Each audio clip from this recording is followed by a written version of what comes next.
Now, I'm going to get a little tour afterwards, but I want to talk about what we're doing in the Trump administration to try to make it easier for all of you to do what you do, which is build a great American product, build a great American industry. And I know that a lot of you know a story I'm going to tell. I want to back up a little bit and just walk you through what was so true for many of us growing up in areas like Akron, Middletown, all across what people call the Rust Belt, but I think the Rust Belt is coming back to life under the leadership of Donald J. Trump. And here's the story. You drive down the road, you drive past a beautiful factory, and you know someone who built a life in that factory. You know a grandfather, a father, a cousin, an uncle, somebody whose American dream was provided by the wages and the dignity built in that factory. And just as sure as you knew somebody who built a life in that factory, you remember the day that it was announced that that factory was going to close its doors. And it almost seemed like a week after that factory announced it was going to close its doors, another factory in Mexico or China or somewhere else in the world, that factory was going to open up. And we're all smart enough to realize exactly what was happening. Every time they closed a factory in our hometown, another factory opened up in a foreign country. And if you were anything like me, you'd ask, why the hell is this happening? Why is this happening to great American industry, to great American workers, where we are closing down in the United States and opening up in some foreign country?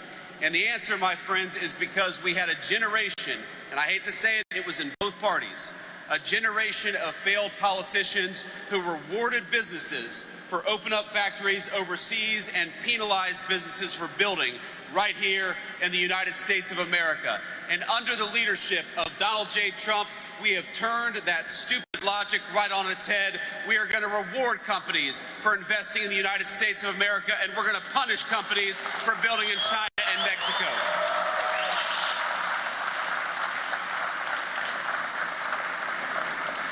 And you hear a lot of talk about the one big beautiful bill. I want to talk about the one big beautiful bill, but I want to talk first about the one big beautiful agenda, because it didn't start with a piece of legislation that was passed by Congress a couple of weeks ago. It started when Donald J. Trump took office and said, you know, if you want to build something in Mexico or China or some other foreign country and dump it into the United States of America, you are going to pay a big fat penalty. You're going to pay a tariff before you dump these products into our country. And you know what that did? That put the entire world on notice that America was back, and if you wanted to build and invest in America, you were going to be rewarded. But if you wanted to build and invest somewhere else, you were not going to be rewarded. And that put the entire world on notice, and it had to happen. Because for 40 years, while those great American factories closed their doors, we know what went right along with them. It was great American jobs, it was great American dignity, and it was great American wages. And we know that because we're making smarter decisions in Washington, D.C., we are going to reward all of you for the great work that you're doing, and we're going to reward American companies for investing in American workers, not foreign workers, for a change.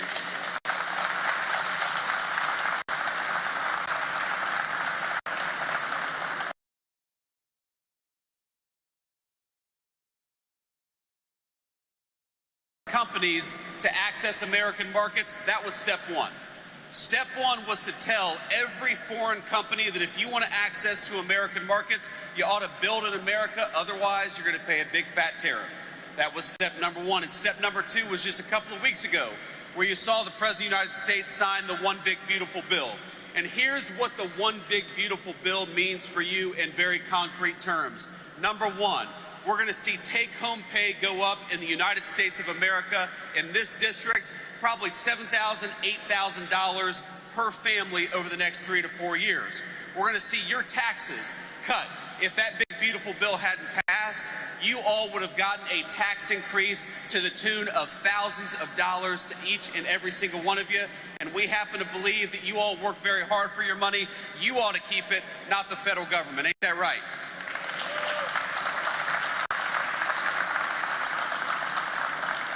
That one big beautiful bill makes it easier to invest in American energy and American energy workers, because if you want to build and manufacture great American steel, we all know that it helps to have cheap reliable American energy to build that steel with. So we're going to invest in American energy workers. We're going to drill, baby, drill. We're going to stop buying oil and gas from foreign countries, and we're going to buy it right here at home in Ohio and Pennsylvania.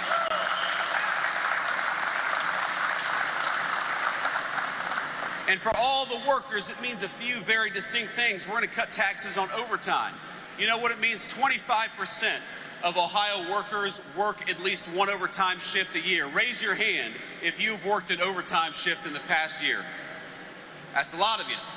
And every single one of you, when you work an overtime shift, the federal government is not going to take a dime at that overtime pay, because if you're spending hard hours away from your family, the federal government ought to keep its hands the hell out of your pocket when you're doing it. And that's one thing the big, beautiful bill changed. You hear Mike talk about no taxes on tips. I know you guys are not tipped workers, but I know you rely on a lot of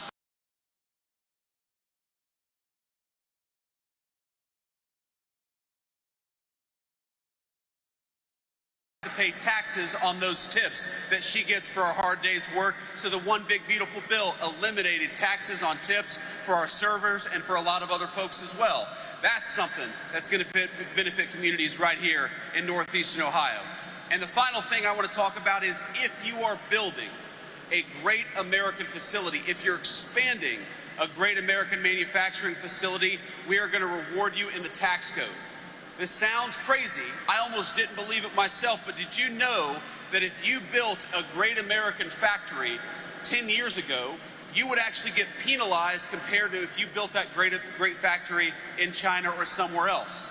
So why don't we change the tax code? And that's exactly what we did, to where if you build or expand a great American factory, the federal government is going to reward you instead of penalize you for a change. I think that's the biggest provision in the big, beautiful bill. Invest in American workers, invest in American companies, and your government is going to fight right alongside you to build those great American dreams. That's a very good thing.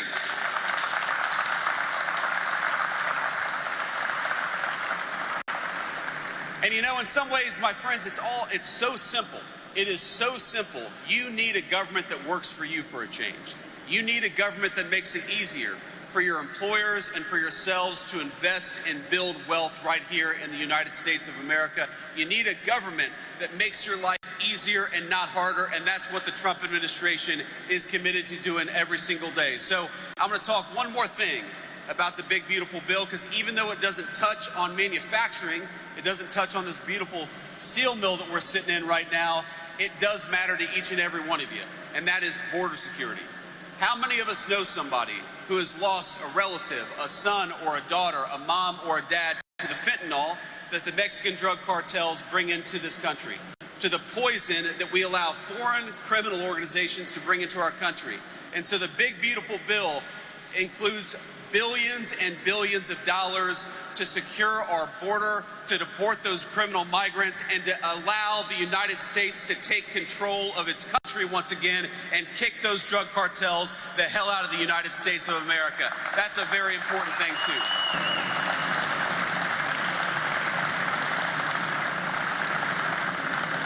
So all this is in the one big, beautiful bill, and I want to thank a few elected officials for helping make that big, beautiful bill possible. I believe that we have Congressman Max Miller in the House. Max, where are you? There's Max. Thank you. I didn't notice you with the hat. Max was a critical part of getting that legislation across the finish line. I believe we also have Congressman Michael Rulli. Mike, good to see you, man. We appreciate you. And though she's working in the State House and not in Washington, D.C., I believe we have State Senator Jane Timken. Jane, thank you for everything. It's good to see you, my friend. But I got one thing I got to say, which is, you know who we don't have in the House right now? We do not have Congresswoman Amelia Sykes. Even though we're right on the border, I believe, of Amelia's and Michael's district, Amelia Sykes is not here today. And you know why she's not here today? Because she's not celebrating no taxes on tips. She's not celebrating no taxes on overtime. She's not celebrating the highest rising take-home pay in 60 years, because she fought us every step of the way on the big, beautiful bill. She fought to raise your taxes. She fought to prevent that overtime tax drop. She fought to continue taxes on tips. And look, I understand Democrats and Republicans, we disagree on issues. We don't always agree on everything. I'm not going to criticize Amelia for not agreeing with us on every issue. But Amelia, why not work hard with us to make the legislation better? If you disagreed with it, the Oval Office is always open to anybody, Democrat or Republican, who wants to cut a deal on behalf of the American people. So I say this to Amelia Sykes, the next piece of legislation that comes along, why don't you work hard for the people in this room, and we'll work right alongside with you. Why don't we have a Democratic Party, my friends, that instead of trying to tear down Donald J. Trump, works with Donald J. Trump to build up this great American company and great American community. Let's have Democrats and Republicans doing their job for a change, and not just a Democratic Congresswoman who would rather attack the President of the United States instead of build something great for this community in Northeastern Ohio. So, Amelia, the door is always open, and next time we would love to have you celebrating the next great legislative accomplishment for Northeastern Ohio, but you've got to vote for it next time.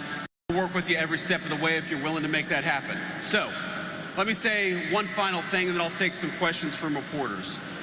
My grandfather, the man who raised me, was a steel mill worker. And when I talk about factories closing down, that is very much the story of the town that I grew up in southwestern Ohio. The steel mill that employed my grandfather at one time employed 10,000 great American steel workers, and it's one of the lucky ones, just like great Metallis here, and it's still in operation but doesn't employ nearly as many people. I want the story of this country to be building great things. I want the story of this country, whether you're a college-educated worker or a non-college-educated worker, I want you to be able to have a dignified job in your community. If you've got a grandchild or a child who's graduating from college or graduating from trade school, I want them to be able to build a great life right here in Northeastern Ohio. How many of us know relatives who've moved away from these great communities because they felt like there wasn't a good life to be built here? Under Donald J. Trump's leadership, here's what I commit to you. We're going to fight every single day to help you build the kind of life that you're proud of, to make sure you've got a dignified job, and make sure that you're paid an honest day's wage for an honest day's work. It is time for you to have a government that works for you instead of against you. For the next 3.5 years, the Trump administration promises that is exactly what we're going to do. Thank you. God bless you. Thank you for the work that you do, and thank you for having me here in Northeastern Ohio. God bless you all.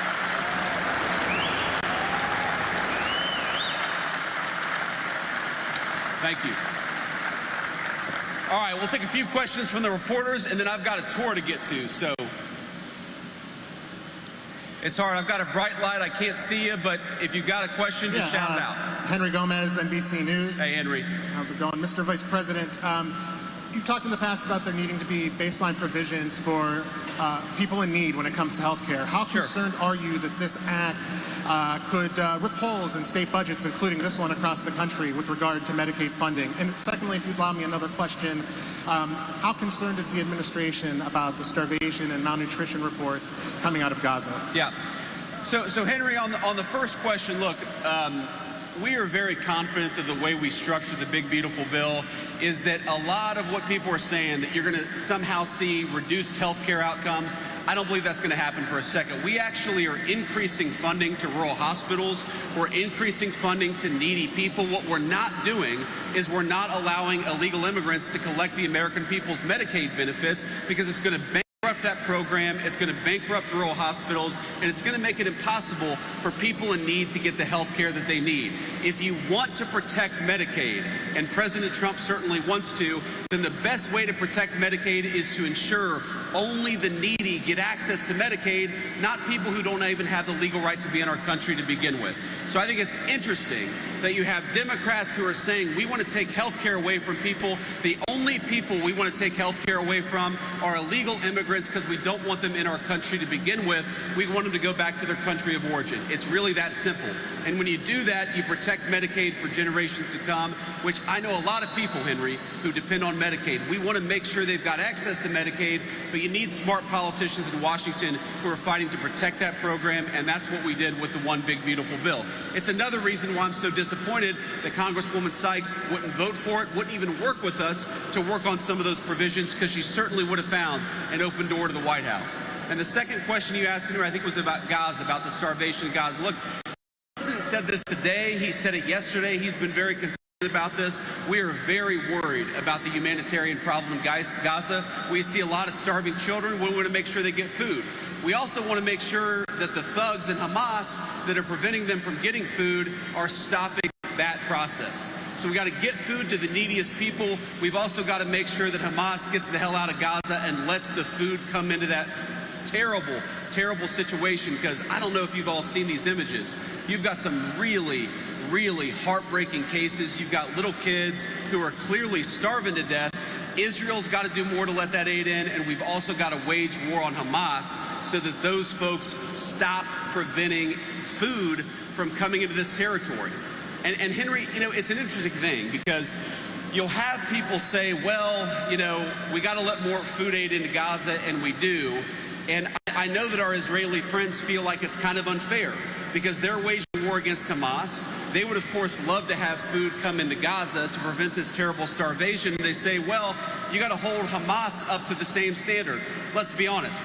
Hamas is a terrorist organization. If we ever count on Hamas to get food into Gaza, you're just going to have more starving kids. So it's up to the Israelis and up to the Gulf Arab states to take some initiative and help these starving kids. We've got to do it. It's a terrible situation, and it's got to stop. The president said as much just a couple of hours ago. Next question.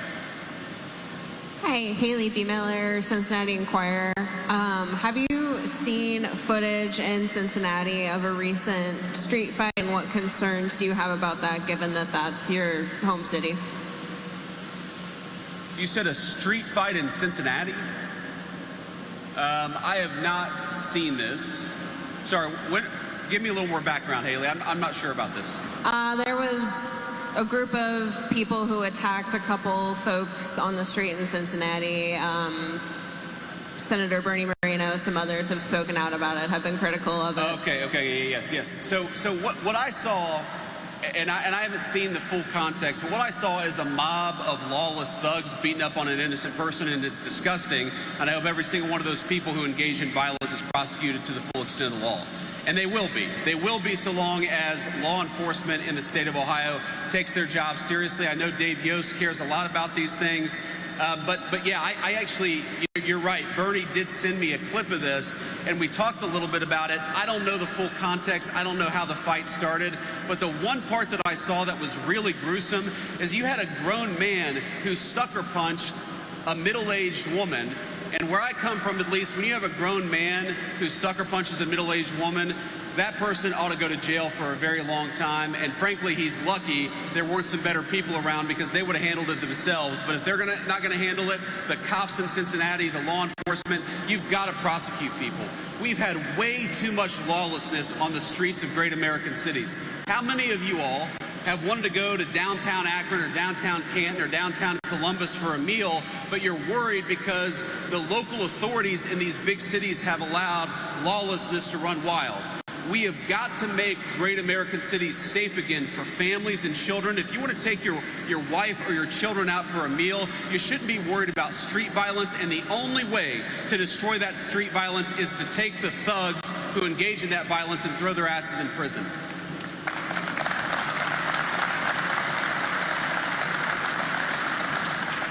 Thank you, Mr. Vice President, for being here. This is Rebecca Downs with the Daily Signal. I'm the Ohio correspondent. And I noticed you had a message for Amelia Sykes. Representative Marcy Kaptur is another congresswoman in Ohio who is very vulnerable for re-election. I'm wondering if you think their vote against this bill will come back to hurt them in the midterms, and also if you could speak to how the Republican Party is using the bill to help them in the midterms for 2026. Well, I think the way Republicans are using it to help us is pretty simple. We think this is a great bill for the American people. We think it's great for the incredible American workers that I see smiling up at me right now. They're getting a little hot, I can tell, but we're having a good time, and the bill is good for them. And so it's going to help us because when you help people, when you give people a tax cut, when you lower taxes on overtime, I believe the people reward you with their votes. That's what it's all about. If you go to Washington, you make some promises and you keep those promises, that's how you earn people's trust. That's how you earn people's vote. And that's what I think is going to benefit the Republican Party because we made those promises. We said we're going to cut taxes on tips. We said we're going to cut taxes on overtime. We said we were going to penalize foreign nations and foreign corporations for taking advantage of American workers, and that's exactly what President Trump has done, and I hope that people will reward us for it. But yeah, anybody who voted against it, I think they ought to pay a penalty because they voted against all those great things for the people of Akron and the people of northeastern Ohio. You know, Marcy's, I guess her district is in northwestern Ohio, but you've got a lot of manufacturing and a lot of energy workers in northwestern Ohio that would have benefited from her yes vote. And here's the last thing I'll say about this. The craziest thing is if you're a Democrat and you don't like this legislation, then come and talk to us.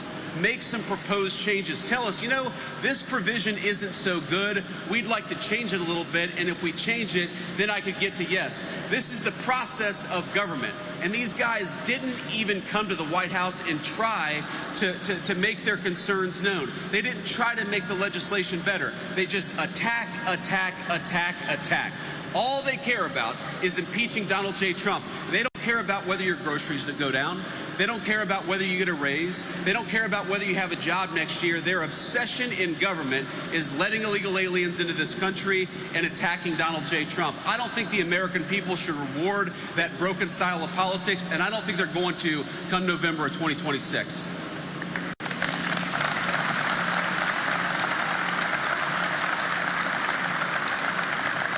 Hi, Mr. Vice President. Julie Carr-Smythe from the Associated Press. I guess I'm going to be that person.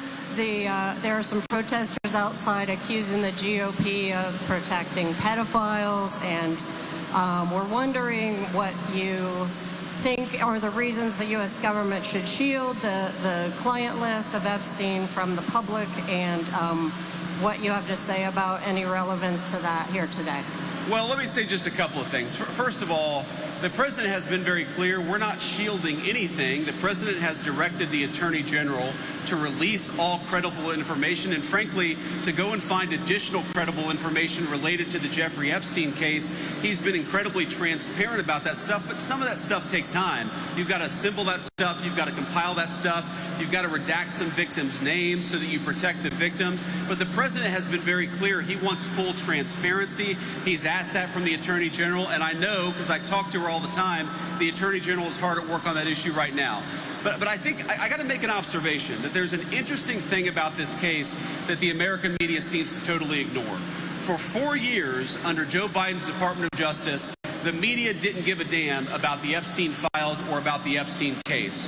For literally 20 years, the story about this scumbag, and he is a scumbag pedophile, Jeffrey Epstein, he's dead now, but for 20 years, you had Obama and George W. Bush's Department of Justice go easy on this guy. They didn't fully investigate the case. They didn't show any curiosity about the case. And now Donald J. Trump is asking his Department of Justice to show full transparency. And somehow that's a criticism of Donald J. Trump and not Barack Obama and George W. Bush. If you want to criticize the people who aren't showing full transparency, you ought to go after the administrations that went easy on Jeffrey Epstein, the administrations that concealed this case for 20 years, and the administrations that failed to show full transparency. Donald J. Trump, I'm telling you, he's got nothing to hide. His administration has got nothing to hide, and that's why he's been an advocate for full transparency in this case. He's going to keep on being an advocate for full transparency, but while we're focused on that case, Donald J. Trump is also worried about making sure these great workers get more take-home pay and better jobs, and that's the focus of the administration. Thank you.